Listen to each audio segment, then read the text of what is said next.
Kom ons lees saam 2 Timoteus 4.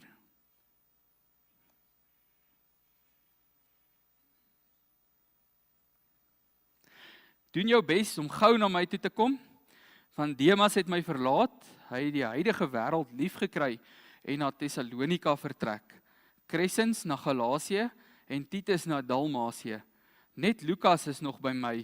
Gaan haal vir Markus en bring hom saam met jou, want hy is vir my baie nuttig in die bediening. Tychicus het ek na Efese gestuur. Wanneer jy kom, bring die mantel saam wat ek in Troas by Karpus agtergelaat het, en ook die boekrolle vir al die perkamente. Alexander die kopersmid het my baie kwaad aangedoen.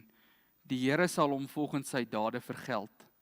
Wees jy ook op jou hoede vir hom, want hy het ons woorde heftig teengestaan. Tydens my eerste verdediging het niemand my bygestaan nie, inteendeel almal het my in die steek gelaat, mag dit hulle nie toegereken word nie. Die Here het my egter ondersteun en my versterk, sodat ek die verkondiging kon voltooi en al die heidene dit kon hoor. En ek is uit die bek van die leeu gered. Die Here sal my van elke bose daad red, en hy sal my verlos met die oog op sy hemelse koninkryk. Aan hom die heerlikheid vir ewig en ewig. Amen. Stuur groete vir Priska en Aquila en Onesiphorus se huisgesin. Erastus het in Korinthe gebly. Trofimus het ek siek in Milete agtergelaat. Doen jou bes om nog voor die winter te kom. Eubulus en Pudens en Linus en Claudia en al die broers stuur vir jou groete. Die Here bly met jou gees, die genade bly met julle. Tot sover. Met die oog op ons boodskap, ons gaan baie fokus op die agtergrond bietjie, Paulus se situasie, en die kerk as 'n geheel, maar ons sien iets mooi van die bedieningsmodel en strategie van die apostels, en 'n paar dinge wat vir ons gesê word, Crescens, na Galasië, en Titus na Dalmasie, en Lukas is nog by my, dan gaan haal vir Markus, bring hom saam met jou, Tychicus het ek na Efese gestuur, bring die mantel saam, dan net so halwe enetjie in hakkies, dan die waarskuwing, kyk vir Alexander die kopersmid, hy het ons baie skade aangedoen, wees op jou hoede, en dan later weer stuur groete vir hierdie en daardie, en die werk wat gebeur moet word. Erastus het in Korinthe gebly, Trofimus het ek siek in Milete agtergelaat, en dan doen jou bes om betyds hier by my te wees. Seker nou half 'n vreemde paar sinne om uit te kies as die fokusvers. Voor ons begin met dit, wil ek dalk so 'n bietjie eers vir julle kort in my leuke verstaan van dit, kerkreg lesie gee oor die plaaslike en die universele kerk. So, net eers kerkreg is een van die vakrigtings in ons teologie, in die biblioteke, waarin ons kyk na hoe kerkregering werk, en die uitgangspunt daar is dat Jesus is die hoof van die kerk. Die kerk, ons as kerk behoort aan die Here Jesus, hy is die koning, soos hierdie jaar hy is besig om oor sy koningskap te praat met mekaar week na week, en hy is die koning, ons leef onder sy heerskappy. En onder sy heerskappy moet 'n kerk ook funksioneer en gestalte vind. So dis die grondslag of die fondasie waaruit ons, wat ons noem 'n presbyteriale kerkregeringsstelsel werk. So presbyteriaal verwys net na die presbyteros of die ouderling. Die Here stel die ouderling aan met 'n lerende ouderling en toesighoudende ouderlinge om oor die gemeente waak te hou. So dit net so ietsie lekker, wat dalk nou nie so lekker is vir party mense om te hoor nie. As die kerkraad jou ouderling na jou toe stuur en sê, hoorie broer, wat gaan aan? Sien jou nie meer nie. En jy sê vir hom skoort, wat baie keer gebeur, nee, dan is dit 'n diensknegt, gesant van die Here, boodskapper wat God gestuur het om met jou te kom praat, vir wie jy so hanteer, of die Here self wat vir jou kom praat, en as jy nie gehoor gee nie, is dit die situasie.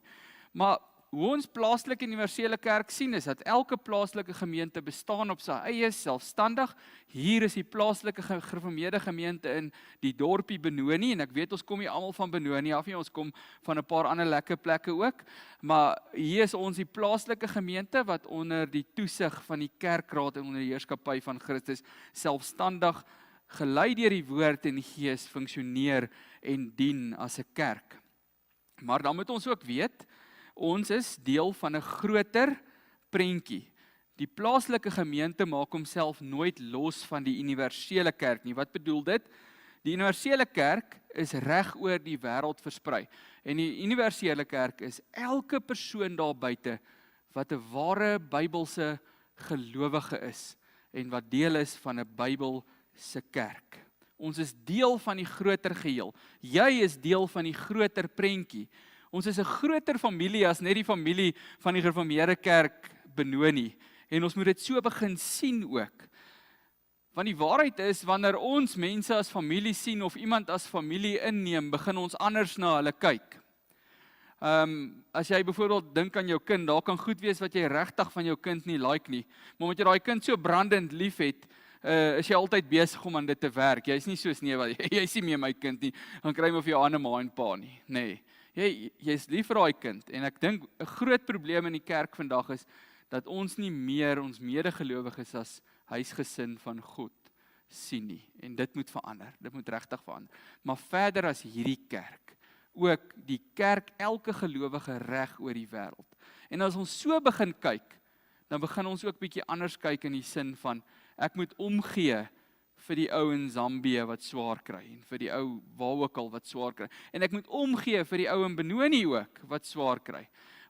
Africa is come to town, is een van die tendense in ons tyd. So jy kan bedien in Zimbabwe, in Mosambik, in Namibië, in Zambië, in Malawi, alles deur net in Benoni 'n disipel te wees wat getuienis lewer voor mense, want hier is soveel verskillende mense, nê. Jy kan regtig waar ver en wyd bedien, maar die beeld wat ons moet kry is dat elkeen wat in Jesus Christus glo hom volg, en wie die Here ook bestem het om nog te hoor en te begin volg, is deel van die groter kerk. En die kerk in sy geheel is deel van jou identiteit. Dis die eerste stuk inligting wat jy moet verteer vir oggend, wat jy moet oordink in hierdie week, wat jy moet probeer prakties maak en verstaan in jou eie lewe, dat die gelowige familie van God reg oor die wêreld is deel van wie ek is. Nou moet ek vind, hoe lyk my plek in daardie huisgesin? Wat moet ek doen vir daardie broers en susters van my? Wie moet ek wees vir hulle? So die kerk in sy geheel is nie iets wat jy doen nie, dis iemand wie jy is. Onthou daai frase, knoop hom in jou oor. En die bediening is 'n bediening wat na almal toe moet gaan. En dis in hierdie gedeelte wat ons sien ook in Paulus se strategie en die apostel se strategie vir bediening in die Nuwe Testamentiese tyd. Ons gaan nou so 'n bietjie daarna toe spring wanneer ons hoor van hierdie ou wat daartoe gestuur is en hierdie ou wat daartoe gestuur is en Paulus wat in die tronk sit en nog steeds die evangelie van die Here bedien. Dat dit gaan nie net oor my in hierdie lewe nie, dit gaan oor 'n baie groter prentjie. Die kerk as die vergestalting of die afbeelding, die verwesenliking, die sonstrale, noem dit wat jy wil, van die koninkryk van die Here Jesus, wat deurskyn op aarde. Hoe sien iemand ons as koninkryk? Hulle sien dit as ons onder die gesag van ons koning leef. As ons namens ons koning liefhet, as ons namens ons koning gee, as ons namens ons koning in die orde van die Here dinge doen en sy naam verheerlik. Maar hierdie bediening is moeilik. En Paulus het dit geweet, nie net het hy dit geweet nie, hy het dit ook intens beleef in sy eie lyf en littekens, beleef in sy eie gees en siel. Dit is moeilik. En hy het geweet daarom vir 'n jong man soos Timoteus en 'n jong man soos Titus is die bediening ook 'n baie groot uitdaging. En die mense met wie hulle werk, met liefde vir julle, is partykeer 'n bietjie moeilik, nee. Paulus het dit geweet, daarom skryf hy die sogenaamde pastorale brief aan Timoteus. Nou die pastorale brief is saam met Titus en die 2 Timoteus briewe is dit 'n bundel wat bekend staan as Paulus se pastorale briewe. Wat doen hy in hierdie briewe? Hy skryf om hierdie jong manne wat dominees is, wat moet bedien, te bemoedig, maar ook die gemeentes aan wie hulle bedien, te bemoedig en te sê, hou aan met die werk wat julle moet doen, moenie van die waarheid van die Here afdraai nie, weet, die Here is saam met julle, die Here is julle krag, die Here beywer hom in julle en vir julle, wanneer julle beywer vir sy saak. Want hy kan hierdie goed sê, want hierdie is die heel laaste opgetekende woorde wat ons van Paulus die apostel het. Het jy dit geweet? Hierdie laaste woorde in 2 Timoteus is die oudste of die jongste teks wat ons van Paulus het wat oorgelewer. Dis die laaste woorde wat hy skryf, wat die Here bestem om in die Bybel opgeneem te word, wat hy gee vir die kerk, voor hy dan sou sterf deur die teregstelling wat op hom wag. En hier waar hy nou sit in die tronk, weet hy gaan doodgemaak word. Hy sê dit 'n klomp kere, ek gaan ly oor die evangelie, ek gaan doodgemaak word oor die evangelie, sê hy. 'n Ou moet ly vir die saak van Jesus, maar solank ek nog hier is, sal ek bly bedien en verkondig. So, as dit kom by is dit moeilik om 'n bedienaar van die woord van die Here te wees? Is dit moeilik om 'n verspreider van die evangelie van Jesus te wees? Dan dink ek is al min mense wat so baie kennis van dit het, presies soos wat Paulus het, wat soveel ontberings, soveel moeilike goed deurgegaan het, soos hy. En in hierdie brief sê hy vir hom, dat die Here sal voorsien. Die Here is in beheer. Paulus in sy situasie hier ook, hy is eensaam, was gewoond om tussen mense te wees en hulle te bedien, en daar word kwaliek aan sy behoeftes voorsien nie. Het jy 'n bietjie gesien ook hoe Paulus prakties strategies is? Wie van julle het die hele verhaal oor die baadjie opgetel? Hy sê, maak goed seker jy bring my baadjie, want die winter is naby, nee. Nou sit ons almal hier lekker snoesig, nee, daar in die tronke in daardie tyd het die mense swaar gekry. So hy's prakties strategies ook, hy onthou hy het sy baadjie gelos en hy sê vir hom om te bring. Want sy behoeftes word nie aan volledig voorsien nie. So dis Paulus wat vir Timoteus skryf. En jy moet so bietjie, wanneer ons hierdie goed hoor, so bietjie in sy wêreld probeer inklim, so bietjie in sy hart en sy situasie en in sy skoene probeer inklim, om te verstaan van waar kom hy. Want eers wanneer ons verstaan van waar kom hy, sal ons begryp hoe wonderlik is die hoop wat hy verkondig en bedien, wanneer hy dan skryf aan Timoteus, hou jy net aan. Die Here sal jou help, hou jy net aan. En ons sien, hy bly strategies oor sy lewensroeping en hy verlaat dit nie. Ons kan regtig waar omdoop Paulus die strategiese ou, of Paulus die strateeg. Hy's regtig strategies. En as hy nou moes gedink het soos wat ons as mense baie keer dink, dan sou mense 'n sterk menslike saak kon maak om te sê, ag weet jy wat, Paulus, hierdie is nou die einde van jou lewe, jy's nou hier in 'n tronk, jy's ter dood veroordeel, dinge gaan swaar, jy het nie al jou behoeftes nie, jy's eensaam. Ag weet jy wat, ou, regtig, ek dink jy het nou genoeg gedoen. Jy het regtig nou jou deel gedoen vir die evangelie. Ek het nou 40 jaar op die kerkraad gedien. Al sit ek nou met die meeste kennis en die meeste ervaring hoe om dit presies te doen, ja, ek's nou bietjie klaar. Jy het nou genoeg gedoen. Ons sal daai saak kon maak. Of ons sou kon sê, maar julle Paulus het regtig 'n goeie verskoning. Of, hoor jou Paulus, dink jy nie is tyd om net so 'n bietjie op jou eie welstand te fokus? Vergeet so 'n bietjie van ander mense. Fokus so 'n bietjie op jouself. Dis 'n frase wat ons baie hoor, nê. Paulus is geboei, hy kan nie meer bedien nie. Hoe kan julle nog van hom iets verwag? Die ou is in boeye. Hy kan seker hierdie saak maak, maar hy doen nie. Seker nie. Hoe meer hy vasgebind word, hoe meer beywer hom vir die koninkryk en vir die saak van die koninkryk. Hoekom? Want sy oë is op die Here. Filippense 2 sê hy, ek verlang daarna om heen te gaan en by die Here te wees, maar terwille van julle moet ek hier bly en hierdie ontberings ly, hierdie vervolging ly. Want die Here het 'n werk om deur my te doen. Want wat gaan in Paulus se lewe aan wat nie heeltyd altyd in die gemiddelde Christen se lewe aangaan nie? Paulus leef in die Here, nie langs hom of saam met hom nie. Weet julle, ek vang myself baie keer in my lewe, dat ek so besig is met God se goed, ek werk 12 ure 'n dag aan God se goed, ek het die voorreg, ek werk vir die Here self, nê. En dat ek vergeet van die God van die goed, dat ek langs die Here leef en nie in hom nie. Daar's 'n baie belangrike onderskeid om te tref tussen langs die Here en in hom, of saam met die Here en in hom. Paulus het in die Here geleef, hy sê ek wat mee leef nie, maar Jesus wat leef. Hy het sy kruis opgeneem en homself verloon. Ons maak baie keer so ons leef langs die Here, of saam met die Here. So, ek het myself verloor in my besigheid, of myself verloor in my werk, of myself verloor in my ouerskap, maar ek is dan nog langs die Here. Dis nie wat ware disippelskap is nie. Ons moet onsself verloor in die Here, sodat ons kan vind. Dis wat Jesus sê in Johannes 15. Sê, julle moet in my bly, en ek in julle, dan sal julle kan vrugte dra. So, die eerste ding wat moet gebeur is, in ons strategie vir kerkwees is, om jouself in die Here te verloor, sodat jy jouself waarlik kan vind, want in hom is die lewe.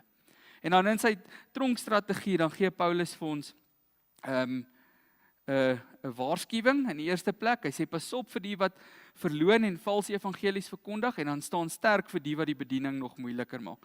En daai waarskuwings is ook vir ons, want julle het toegang tot allerhande goed wat mense sê en verkondig op sosiale media en platforme en allerhande goeders. En ek sien baie keer wat mense deel en waarna hulle luister. En as 'n kerk is die belangrikste ding wat die duiwel wil doen om die kerk seer te maak of 'n skop in die tande te gee, is om mense halfwaarhede of valshede of mooi soppie stories te wil laat glo, weg van die waarheid van die Here. En dan staan sterk teen die wat die bediening nog moeiliker maak. Jy is dalk 'n wijksleier en daar's mense in jou wijk, Christene, wat jou lewe moeilik maak. Die Here sê, jy staan sterk, want dis hy wat in en deur jou werk. En dan sien ons hierdie uitsending. Hy stuur Titus na Dalmasie, Crescens na Galasië, Tychicus na Efese, en dan sê hy vir Timotheus, waar jy moet bedien, staan ook sterk. Nou as jy so 'n bietjie gaan kyk na die kaart van hierdie tyd, waar Paulus is en die manne wat saam met hom is, en die verskillende plekke waarheen hy die ander ouens gestuur het, en waarvan die ander apostels nog gevestig was, weet jy wat het Paulus hier gedoen? Hy sê, ek het die evangelie bedien aan die heidene, ek het my werk gedoen. Maar weet jy wat het hy verder gedoen? Hy het seker gemaak, al daai mense aan wie hy bedien het, en wat nader aan die Here gekom het, al daai mense word steeds bedien. Hy het seker gemaak, hulle gaan nie weer verlore nie. Hy het hulle nie net gelos nie, hy was strategies oor wat dit beteken om kerk te wees, wat dit beteken om 'n verskil te maak.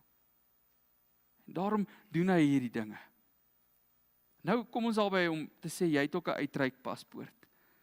1 Petrus 4 vers 10 sê, al die goeie bedienaars van die veelvoudige genade van God moet elkeen na mate hy genade ontvang het ander dien. Nou moet ons hier kom waar Paulus is om te sê, my diens, my affiliasie is by die Here, by die kerk en die koninkryk van die Here. Daarom moet ek ook in my eie lewe strategies wees oor hoe ek seker maak, al die bedieningspunte wat ek moet bereik en doen, gebeur. En nou kom ons sê, okay, maar moet ek dit in alle seisoene doen? Ja, selfs in jou boeiseisoene, selfs in jou eensaamseisoene, soos Paulus, selfs in jou seisoene van tekort, soos Paulus gedoen het, die Here deur hom gedoen het. So daarom roep die Here elke plaaslike gemeente om hulle wêreldpaspoorte te vat en binne in verskillende forme van bedienings op reis te gaan. Kom ons sê net gou eers, wat bedoel ek met 'n wêreldpaspoort? 'n Paspoort gee jou toegang tot 'n land, nê. As ek nou oor 2 weke land iewers, kan ek nie deur die hekke in die land ingaan sonder om die regte paspoort te hê nie, is dit. Nou 'n uitreikpaspoort sê die Here het vir ons gesê om oral heen te gaan. Om nie te sê ek sal bedien maar net tot hierdie mate of ek sal vertel maar net vir hierdie of daardie ou nie.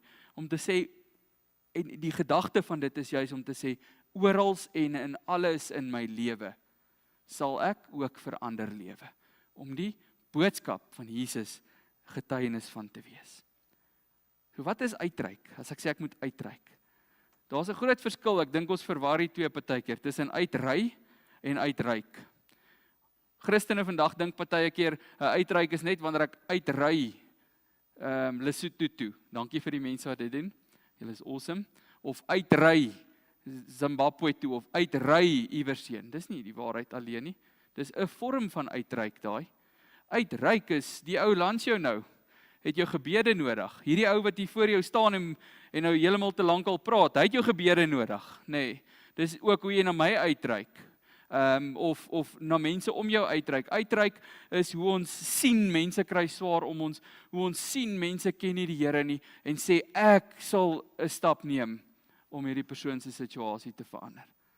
As dit meer gebeur, dan gaan dit regtig waar op grond van, wie van julle was by die disipelmakers? Vandag, die multiplication ding, gaan gebeur wanneer elkeen van ons sê, ek reik uit, ek is 'n uitreiker. Ek sal een Sondag dit bietjie doen, maar dit gaan regtig waar die mense wat meer van stigtelikheid aan ons stel. Maar daar was so 'n speletjie wat ons gespeel het, Dominee Paulus en Dominee doen alles, kom ek gee dit nie nou weg, ons sal dit bietjie een Sondag speel, maar ek sal vir julle voor die tyd waarsku dat jy maar dalk by Ben 'n pilletjie of iets kry. Dit is nogal 'n bietjie rof. Maar dit is regtig waar my verstaan van hoe 'n uitreikende kerk werk heeltemal oopgemaak. So ons moet mense wees wat help, medeburgers wat mekaar bystaan en hierdeur ook mekaar se hande sterk maak. Daarom sê ons ook, die Here gee 'n pastorale brief vanoggend aan die gereformeerde kerk Benoni. Hy sê vir jou, ek weet die goed wat ek jou roep om te doen is moeilik. Ek dink nie daar's een van ons wat hier sit wat vanoggend sê dit wat die Here van my vra is nie altyd so maklik nie. Dis baie keer moeilik, dis 'n uitdaging. Dit vat jou tyd, vat jou gawes, dit vat jou uit jou gemaksones uit. En die Here sê ek weet dis vir jou moeilik. Ek weet die uitdagings is baie. Ek weet die teenstand is baie. Maar ek wil hê jy moet weet ek is saam met jou. Ek weet daar's vervolging. Ek wil hê jy moet weet ek is saam met jou. En as jy in my staan, sal ons staande bly want die Here bly staande altyd. En dis waaroor Paulus getuig in hierdie pastorale brief. Deur die krag van die Heilige Gees is dit die Here wat gelowiges bemoedig sodat ons getrou kan bly soos God getrou is. Vir die van julle wat die laaste 2 of 3 maande by my huisbesoek gehad het, weet nou waarna ek verwys. Maar Jesaja 44 vers 8, dan sê die Here daar vir ons, ek het jou, Israel. Ek het jou. Ek het jou, gereformeerde kerk Benoni. Ek het jou, gereformeerde disipel. Nou as ek jou nou het, hoekom kan jy nie doen nie? Ek het jou. So, wees op julle hoede vir die gevare. Die duiwel loop rond soos 'n brullende leeu en waar is die eerste plek wat hy Christene gebruik om Christene te vervolg? Hy doen dit deur Christene self. Dink bietjie daaroor.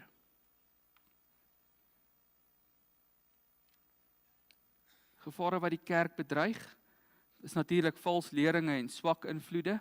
Daarteen moet ons waak. Maar vervolging van binne.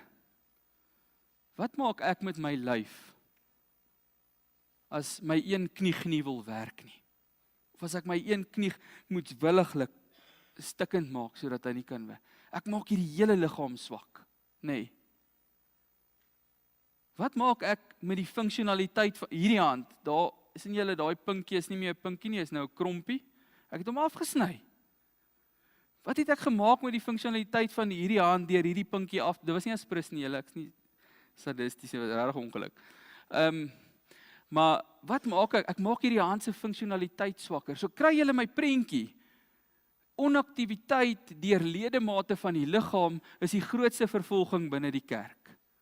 En daarbey saam die feit dat ons die gawes, die oormate rykdom wat die Here in ons lewe instort, week na week, dag op dag, hier binne in hierdie 4 mure kon siel, en dit nie daar buite met die wêreld gaan deel nie, want ek het my fix gekry. Die grootste vervolging in die Christelike kerk vandag is onsself. En weet julle wat is die great ding? Ons kan iets aan doen. Ons hoef nie daar te bly nie, ons kan iets aan doen. Ons altyd in die Here volgende kans, 'n nuwe kans.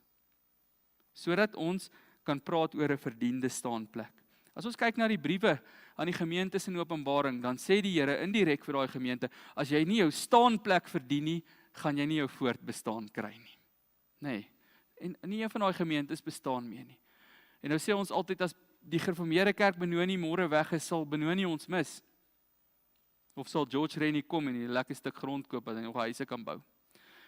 Gaan Benoni ons mis? Verdien ons staanplek, hier is ons 'n baken van lig. Kan die enige ou van die straat afkom, enige ou, en hier kom tuis voel. Hier kom voel hy word lief gekry. Hier kom voel hy 'n plek. Of gaan jy vir hom snaaks kyk want hy's nie mooi aangetrek nie. Of hy steek sy hande op wanneer hy sing. Of hy sê halleluja as die dominee iets mooi sê. Dis nie 'n kerk nie. 'n Kerk is 'n Christusgemeenskap waarby enige iemand kan kom, waarby enige iemand kan inval en Jesus beleef. Dis wat kerk wees is. En dis waarvoor ons moet beywer. En ek prys die Here dat dit so gevorder het al onder ons. Maar laat ons elke dag meer werk om ons staanplek te verdien en nooit in gemaksones verval nie, want die Here is nie vriende met gemaksones nie.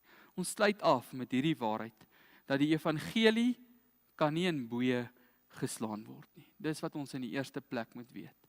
Partykeer sit ek en jy self boeye om die hande van die evangelie, omdat ons dit nie uitvat nie. En as ek hier praat met julle, hoorie, ek praat met myself net so hard. Ek is net so skuldig. Ek is net so gemaklik, nee. Maar ons kan nie die evangelie in boeye staan nie. So, ek het so 'n bietjie iets ouliks probeer doen, maar die hele korrekte spelling, grammar, wat ook al, maak dit so 'n bietjie moeilik, maar ek wil julle vra om saam met my te dink soos iemand wat nie kan spel nie, asseblief. Kan julle dit vir my doen? Dan gaan ons nou afsluit. Kry deel aan die ryk binne uitryk. Word anders gespel, maar klink dieselfde, nee. As jy oë toe maak nie, daar kyk jy klink dit dieselfde. Daar's regtig ryk in uitryk. Ons mis die punt van ons lewens as ons dink dit gaan net oor ons nadrukkring. Die Here roep jou om te leef en te bedien aan sy groot familie, die universele kerk, die wat al deel is van die kerk en die wat nog moet deel word. Om hulle jou familie te reken en hulle as jou familie lief te kry. Dis jou plaaslike gemeente, dis die universele kerk en dis binne in 'n hart vir die verlorenes. En dan die laaste een, soek die uit in uitdaging. Soek die uit in uitdaging. Disippels moet mense wees wat hulle beweegrigting in die krag van Jesus kry. En saam met die Here deur sy Gees beweeg. Ons is nie mense wat oor ons bedieningssaak moed opgee of gaan lê nie. Ons styg bo dit uit.